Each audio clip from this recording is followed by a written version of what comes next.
आप सबको मेरी नमस्ते। मेरा नाम है अजय। मैं इस चैनल में आपको कहानियां सुनाता हूं। कभी तीसरी शक्ति के प्रकोप के बारे में बताता हूं तो कभी देव के चमत्कार किस्से सुनाता हूं। फ्रेंड्स, आज का आर्टिकल मैं जो आपको सुनाने जा रहा हूं ये सेकंड पार्ट है। और फर्स्ट पार्ट में मैंने आपको बताया था जो मुकेश और मीना ये सगे बहन भाई, और जैसे ही भाई मुकेश इंटर में आया है तो इसके पिताजी यहाँ पर खत्म हो गए, और जैसे ही कॉलेज पास आउट किया तो ये इनकी मम्मी इनका साथ छोड़कर यहाँ पर चली गई। और उसके बाद इनका सरवाइव करना काफी ज्यादा मुश्किल हो जाता अगर इनके रिश्तेदार आगे बढ़कर ना आते, इनकी मदद ना करते। कभी पैसे की जरूरत पड़ी तो यहाँ पर पैसों से मदद करी, अनाज से मदद करी, हर एक तरीके से इनकी मदद करी इनके चाचा ताऊ, इनके मौसी मामा ने। अब यहाँ पर होता क्या है, जैसे ही मुकेश रुद्रपुर आया है कि चलो जी किसी कंपनी में मैं काम करूंगा, और एक कंपनी में लगा। 1 साल के बाद यहाँ पर मुकेश उस कंपनी का मैनेजर बन जाता है। और जैसे ही मैनेजर बना है तो इसने ये सोचा कि सैलरी तो बढ़ी गई है, एक छोटा सा मकान भी खरीद लूं। और अपने दोस्त की मदद से उसने मकान लिया, लेकिन पड़ोसियों ने भी इसको मना किया कि बेटा ये जगह भारी है, इसमें कोई किराएदार ही नहीं रुका। उनका ये कहना है कि भाई इसमें कोई हमको चुड़ैल दिखती है, तो बेटा तू भी ये मकान मत खरीद। लेकिन मुकेश ने किया कच्चा लालच की इस मकान के साथ साथ मुझे फर्नीचर पूरा मिल रहा है, तो भाई मैं ये मकान क्यों ना खरीदूं। लेकिन जैसे ही रक्षाबंधन आई है तो उसी रक्षाबंधन के दिन मुकेश ये दुनिया छोड़कर चला जाता है। बाकी फ्रेंड्स, आप फर्स्ट पार्ट विजिट करो, तभी आपको पूरी कहानी समझ में आएगी जो मैंने डिस्क्रिप्शन में रख दी है। और मैं अब यहाँ से सुनाता हूँ आपको सेकंड पार्ट। और जो मीना थी, मीना ने अपने पहाड़ से पंडित जी को बुलाया, तो उन्होंने पूरा मकान भी ये कील दिया। जो भी उसमें प्रेत शक्ति थी वो भी अब इस मकान को छोड़कर जा चुकी थी। लेकिन जैसे ही साल आधा बीतता है तो मीना के चाचा लोग ये कहते हैं कि बेटा तू भी शादी कर ले, अकेली कब तक रुद्रपुर शहर में रहेगी। और एक लड़का मीना के लिए ढूंढा जाता है जो टैक्सी चलाता है और उसकी खुद की अपनी 2-3 गाड़ियां। तो उस लड़के के साथ मीना की शादी हो जाती है, और वो लड़का भी काफी ज्यादा अच्छा। मीना को बिल्कुल ऐसा ही हमसफर की जरूरत थी। और जैसे ही 1 साल और बीतते हैं तो मीना की जो कजन सिस्टर थी सीमा और अंकिता, ये कहती हैं कि चलो जी इस बार का रक्षाबंधन हम मीना के घर चलेंगे, क्योंकि भाई मीना हर रक्षाबंधन पर काफी उदास होती है, अपने भाई को याद करती है। और इन्होंने भी अपने भाइयों को पकड़ा। लगभग 5 लोग रुद्रपुर आ जाते हैं मीना के घर, और मीना इनको देखकर काफी ज्यादा खुश होती है कि आज मेरा कोई रिश्तेदार आया। इसी बीच में ही इसके पति को फोन आता है कि भाई एक बुकिंग है गाजियाबाद की, हमको लेकर चलो। और इसका पति तो इन सबको बाय बोलकर चला जाता है। और उसके बाद पूरे मकान में बचे इनके 5 कजन ब्रदर और सिस्टर और मीना। काफी हंसी मजाक होता है, काफी खाना पिलाना होता है। लेकिन जैसे ही ये रात का खाना निपटाकर अपना बैठे हुए थे, गपशप कर रहे थे, तभी जिक्र छिड़ जाता है यहाँ पर मुकेश का। और मुकेश का नाम जैसे ही आता है तो मीना फिर यहाँ पर काफी ज्यादा फूट फूट कर रोना शुरू कर देती है। और ये सब अंकिता से देखा नहीं जाता, तो अंकिता ये कहती है कि दीदी इसमें परेशान होने वाली बात नहीं है, क्या आपको अपने भाई से मिलना है? अगर आप चाहोगे तो मैं अभी 2 मिनट में आपके भाई से आपको मिलवा दूंगी। तो यहाँ पर मीना ने कहा कि इस तरीके से कुछ ऐसा होता है क्या, मेरा भाई मुझे मिले, मैं अपने भाई को देखूं? तो अंकिता ने ये कहा कि ब्लैक मैजिक के जरिए सब कुछ संभव है, अगर दीदी आप कहो तो बोलो अभी बुलवाऊं? तो यहाँ पर मीना ने भी मना नहीं किया और ये कहा कि दीदी एक मोमबत्ती ले आओ और एक एक का सिक्का लेकर आओ, हमको कुछ एक यहाँ पर मंत्र जाप करने पड़ेंगे। लेकिन दीदी एक बात का ध्यान ये रखना, कई बार ऐसा भी होता है कि जिस आत्मा को हम बुला रहे हैं कई बार वो नहीं आती, उसके बदले दूसरी आत्मा भी आ जाती है। लेकिन आपको घबराने की बिल्कुल जरूरत नहीं, आप यहीं पर बैठे खड़े रहना और बिल्कुल हाथ उसी मोमबत्ती के बगल में रखना, और जब तक मैं ना कहूँ दीदी कोई भी यहाँ से उठना मत।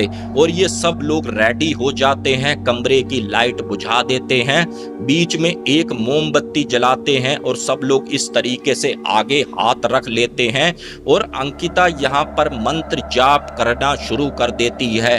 जैसे ही 10-1 मिनट होते हैं मंत्र जाप को, तो क्या होता है कि जो मोमबत्ती जल रही थी वो एकदम से बुझ जाती है। तो सीमा का ये कहना था कि अंकिता क्या हो गया, ये तो मोमबत्ती बुझ गई। तो यहाँ पर अंकिता बोली चिंता मत करो, बस तुम ऐसे ही बैठे रहो। और यहाँ पर होता क्या है, जैसे ही 5-10 सेकंड और बीतते हैं तो वो मोमबत्ती अपने आप जलना शुरू हो जाती है। लेकिन अब इनको ऐसा एहसास हो रहा था कि जैसे हमारे घर में कोई सातवां भी है जो इधर से उधर टहल रहा है। अब यहाँ पर जैसे ही 5 मिनट और मंत्र जाप हुआ है और जो वो सिक्का उसने रखा था एक का, वो गोल गोल घूमना शुरू हो गया। और यहाँ पर अंकिता के चेहरे पर भी काफी ज्यादा मुस्कान आने लगी कि जिस काम के लिए हम ये मंत्र जाप कर रहे हैं कहीं ना कहीं सफल होता दिखे। और वो सिक्का काफी स्पीड से घूम रहा है। उसी बीच में क्या हुआ, जो इनका बाथरूम था तो वहां पर पानी बहने की आवाज काफी तेज आने लगी। तो यहाँ पर मीना उठी कि चलो जी मैं टंकी तो बंद कर दूं। अंकिता ये कहती है कि दीदी उठने की जरूरत नहीं है जब तक मैं ना कहूं, क्योंकि ऐसा भी हो सकता है कि किसी और की आत्मा आई होगी। तो यहाँ पर अंकिता ने क्या कहा कि मुकेश भैया अगर आप हो तो अपना एहसास दिलाओ और हमारे सामने आओ, हम आपको देखना चाहते हैं। 2 से 3 बार बोला है लेकिन यहाँ पर मुकेश भैया नहीं आए। तो यहाँ पर मीना फिर बोली कि भाई टंकी बंद कराती हूँ। तो अंकिता ये बोली कि दीदी तुम मत बंद करने जाओ, क्योंकि तुम सब लोग गोल घेरे में बैठे हो और मैं गोल घेरे के बाहर बैठी हूँ, चिंता मत करो मैं अभी टंकी बंद कर कर आती हूँ। और ये जैसे ही गई है टंकी बंद करने के लिए, इसने बाथरूम का दरवाजा खोला है तो एक औरत ठीक इसके सामने खड़ी है सफेद कपड़े पहनकर। और जैसे ही अंकिता ने देखा है और उसकी यहाँ पर चीख निकली और उस चुड़ैल ने भी अंकिता के ऊपर हमला किया इस तरीके से, जैसे ही मारा है अंकिता पीछे को गिरी है, दीवार से उसका सिर टकराया, तुरंत नीचे गिरी। और ये जब सब लोग इन्हें देखा है इन लोगों ने और कमरे की लाइट जलाई और जैसे ही अंकिता के पास गए हैं इसको उठाने के लिए, इसी बीच में जो कमरे में बल्ब जल रहा था, कभी जल रहा है कभी बुझ रहा है, पूरा हॉरर फील हो रहा था उस समय घर में। अब इन्होंने क्या किया, अंकिता को उठाकर एक बेड में डाला है और अंकिता का जो कजन ब्रदर था वो पानी की बोतल लाता है, उस पे छींटे मारता है, बुलाते हैं अंकिता अंकिता, लेकिन अंकिता का कोई भी रिस्पॉन्स यहाँ पर नहीं होता। तो सीमा का ये कहना था कि दीदी इसको हॉस्पिटल लेकर जाना पड़ेगा, कहीं मामला कोई गंभीर ना हो जाए। और ये जैसे ही हॉस्पिटल में लेकर गए हैं और डॉक्टर साहब ने इसको चेक किया है तो एकदम से यही डॉक्टर ने बोला कि भाई आपने देर कर दी, अब ये बच्ची ये दुनिया छोड़कर जा चुकी है। इसके बाद सब लोग ये हिल जाते हैं कि हमसे ऐसी क्या गलती हो गई। और उसके बाद अंकिता के माता पिता देहरादून से आते हैं, उसको लेकर चले जाते हैं और उसी बीच में जो इनके और भी कजन थे वो भी यहाँ से चले जाते हैं। और ये दिन था रक्षाबंधन का और यहाँ पर मीना काफी ज्यादा टेंस। और इसी बीच में इनका पति आता है गाजियाबाद से, जो चक्कर मारने के लिए गया था। उसने कहा कि सब के सब लोग कहाँ गए, कोई दिख नहीं रहा। तो यहाँ पर मीना ने यह कहा कि अंकिता की डेथ हो गई है और वो दुनिया छोड़कर चली गई है। लेकिन अब यहाँ पर जैसे ही हफ्ता 10 दिन बीता है, जो मीना का भाई था यहाँ पर उसको दिखना शुरू हो गया। अगर मीना सो रही है तो ठीक सामने उसका भाई खड़ा है, अगर मीना खाना बना रही है तो ठीक उसका भाई खड़ा है और मीना से वो बात भी कर रहा है, मीना भी उससे बात कर रही है। और मीना ये सोचे कि कितना अच्छा हुआ कि मेरा भाई वापस आ गया, मेरा भाई मुझको दिखने लग गया। और जो इसका फ्रेंड सर्कल था, अगल बगल की लेडीजें थी जो इसके एज की थी, कई बार मीना ने उनके सामने भी बिल्कुल इसी तरीके से किया। और कि हाँ भाई मुकेश कैसा है, लेकिन इनकी सहेलियों को यहाँ पर कोई भी ना दिखे। तो इनकी सहेलियों ने भी धीरे धीरे मीना से किनारा करना शुरू कर दिया। ये सोचें कि ये लड़की तो भाई साइको हो गई है, इससे दोस्ती हम नहीं रखेंगे। और यहाँ पर होता क्या है, जैसे ही थोड़े दिन और बीतते हैं, मीना ये सोचती है कि मैं अपनी सहेलियों से मिलकर आऊं। वो तो मेरे घर आना जाना बिल्कुल बंद कर दिया है और मुझसे बात भी नहीं करते। अब यहाँ पर होता क्या है, जैसे ही ये अपनी सहेली के घर गई है, राधा के घर, राधा के पास इसकी दो एक सहेलियां और भी थी। अब मीना ने ये कहा कि भाई मुझसे क्या गलती हो गई, मुझको तो भाई बोलना चलना ही तुम छोड़ गए। तो राधा ने काफी खरी खोटी उसको सुना दी कि तेरे से हम बात करें तो तू किसी और तरफ मुंह करके हंसती है, तू किसी हवा में बातें करती है, तू वैसा करती है, तू इस तरीके से करती है। और काफी ज्यादा यहाँ पर मीना को कर दिया जलील।